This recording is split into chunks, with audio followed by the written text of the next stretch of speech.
হযরত হানজালা রাদিয়াল্লাহু তাআলা আনহু সবে মাত্র বিয়ে করেছেন।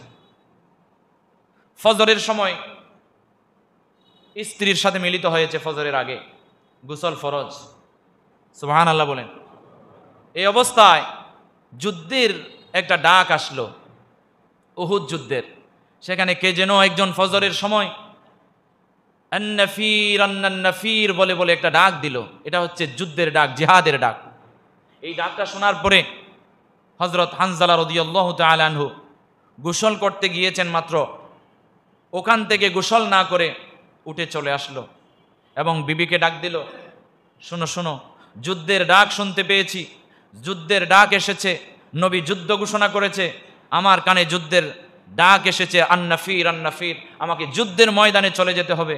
এরপরে উনি তরবারিটা হাতে নিলেন, বিবির কাছ থেকে বিদায় নিয়ে চলে গেলেন। গোসল ফরজ অবস্থায় গোসল না করে যুদ্ধের ময়দানে চলে গেলেন। কেমন জিহাদি প্রেরণা দেখেন, জোরে বলেন না সুবহানাল্লাহ। হযরত হানজালা রাদিয়াল্লাহু তাআলা আনহু উহুদের যুদ্ধে একটা সময় যুদ্ধে করতে করতে বীরত্বের সহিত শহীদ হয়ে গেলেন। এরপরে যুদ্ধের ময়দান থেকে যখন যুদ্ধ শেষ হয়ে গেল, শহীদদেরকে খুঁজে খুঁজে খুঁজে খুঁজে নিয়ে আসা হলো। এখন ফজরের পরে ওই দিন যখন যুদ্ধ সমাপ্ত হলো, তখন হযরত হানজালা রাদিয়াল্লাহু তাআলা আনহুর স্ত্রী যুদ্ধের ময়দানে গিয়ে দৌড়াদৌড়ি করছে, দৌড়াদৌড়ি করছে, চোখে কান্নারত অবস্থায়।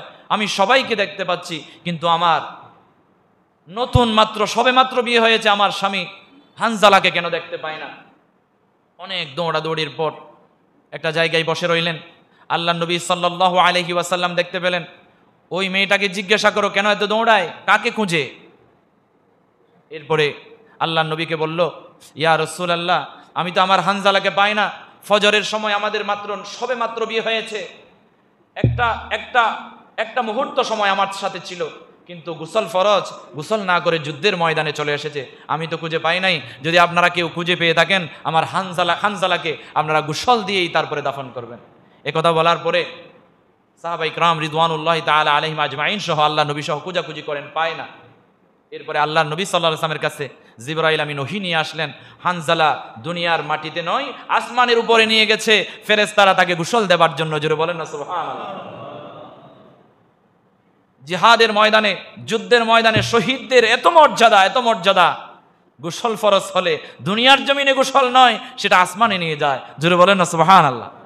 আর যদি গোসল ফরজ না হয়, তাহলে তার গোসল লাগে না, তার গোসল দেওয়া হয় না, অটোমেটিক্যালি তার গোসল হয়ে যায়।